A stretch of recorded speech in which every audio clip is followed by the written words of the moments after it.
ہم بحث اس بات پہ کر رہے ہیں اس کمرے کی لینتھ کتنی ہے, وڈتھ کتنی ہے, اے سی ہے نہیں ہے, کھانے ہیں, سیکورٹی ہے, ایک روم ہے, 7 کمرے ہیں.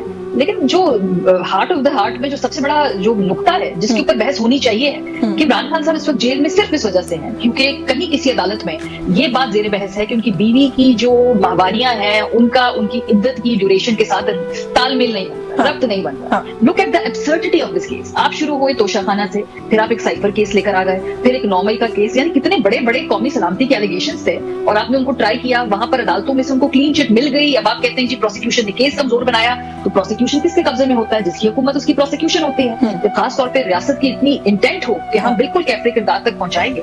اس کے بعد اگر آپ کے پاس صرف یہ کیس رہ جائے کہ جی ان کی بیگم کی ماہواری جو تھی وہ ہم نے گنی ہے, وہ پوری نہیں ہے, اس کی کاؤنٹ ٹھیک نہیں ہے, اس وجہ سے اس شخص کو جیل میں ہونا چاہیے, تو ٹھیک ہے. پھر اب آپ اگر آپ نے اس پہ کھانے کا مینیو ان کو کس اسکواڈ میں کس جیل میں رکھا ہوا ہے, وہ ڈیتھ کا سیل ہے کیا ہے, یہ تو ساری ٹریویل باتیں ہیں نا.